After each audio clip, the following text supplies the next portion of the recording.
Welcome, first of all. Thank you. Thank you for taking the time to do this interview with us. Thank you for the time. And maybe we can start with a brief introduction, like who are you and what do you do at Bungie? So I'm Eric Osborne. I'm head of community at Bungie. I've been with the studio for about 6 years, and I'm working on Destiny. To somebody who's been completely oblivious and out of the media for the last 2 years, how would you describe Destiny? Like, what is the essence of the game, the experience you want players to have?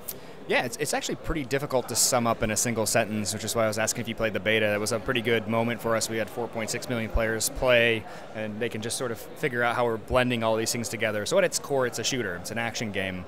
So if you've played, the games we've made in the past, like Halo, you sort of understand that we like sort of improvisational gameplay. You're a very powerful actor in our world. There are enemies that are worthy to fight.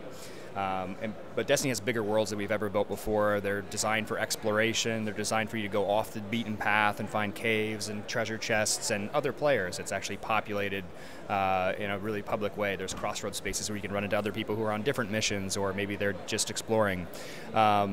We also have injected RPG elements into the game. So you create your character, you pick a race, a class, a gender, you go out in the world and you earn new weapons, armor, and gear that change the way you look, but also change the way that you can attack combat and approach different situations. So if you're a player that likes to play long range, you'd want to upgrade your sniper rifle. If you're close range, you go for a shotgun.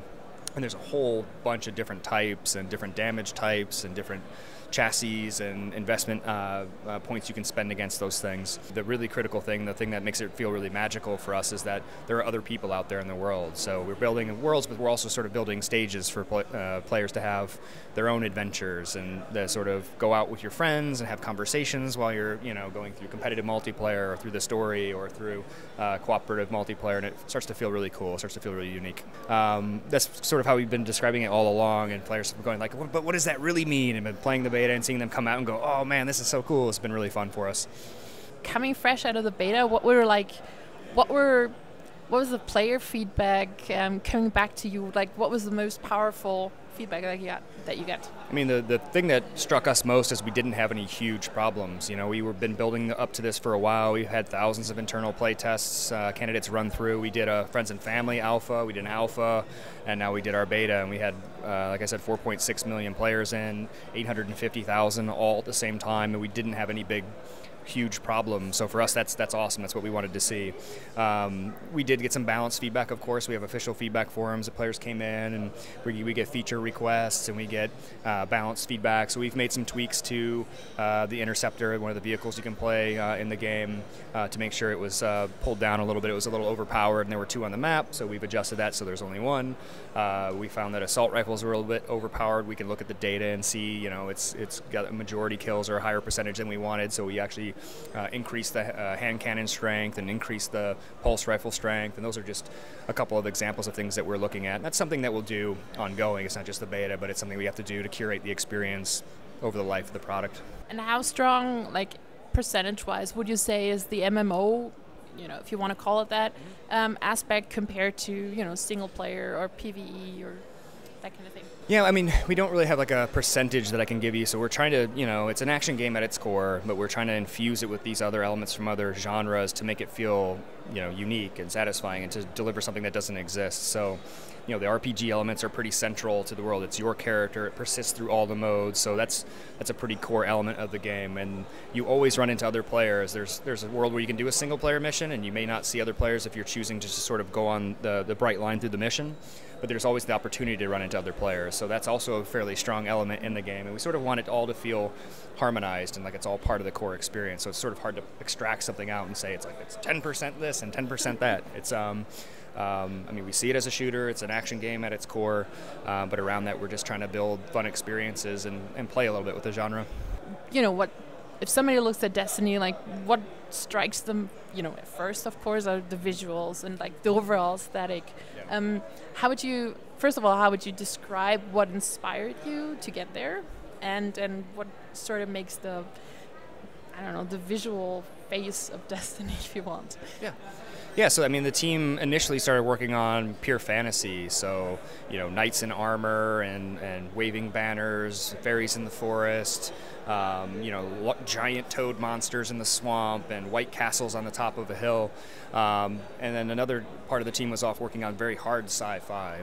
And eventually they just decided to combine them sort of peanut butter and chocolate style, and I think that's what gives Destiny its unique visuals. It sort of sits between these two, you know, cool genres, science fiction and fantasy, and we call it mythic science fiction. So we can really have a broad canvas. And of course, our art director and our concept art teams have thought long and hard about what is the color palette of the world, how do we make it feel sophisticated, how do we make it feel aged, how do we make it feel like a place that's been around for a while and a place that you can visit over and over again and still find things that are familiar but can become, as you saw on the moon, you can start very familiar and it looks like the surface of the moon and you understand, you know, oh, it's gray craters, but as you go deeper in it gets a little bit ominous and feels like you're entering a dungeon, and definitely can have and draw from very fantastical elements. So marrying those two things together and then playing with sort of the balance of them, I think, is where we find the sort of magical harmony. And can you maybe tell us a little bit about the lore? Like, how did the world get to where Destiny is, sort of? Yeah, so it takes place in our solar system, and we sort of envisioned, like, you know, imagine a world that we might see together, where we reach out into the stars again, and we go to the moon, and we go to Mars, and maybe start to colonize, just in time for this entity, the Traveler, to make contact with us for the first time. And we don't know exactly what it is, but it starts lighting up our planets and waking them up, so making Mars habitable, you know, breathing atmosphere into these, you know, rain on Mars, and taking away the volcanic heat and harsh environment from Venus, and arming us with the technology that we need to start actually building big cities and experiencing this wonderful golden age of human evolution. But then we find that this Traveler also has an enemy that's been hunting it, and when it finds it here in our solar system, it basically destroys us and knocks us down. And its last sort of miracle that it performs, the Traveler beats back the darkness using the last of its power, and so we rebuild our city underneath it. So you come to, in that environment, as a guardian of the last saved city. You're a warrior class, and your job is to leave the safety of the walls, find out what happened, keep the enemies from overwhelming us, and see what's out there. How do you get players to actually look for the world and look for, you know, the interesting sites and all that?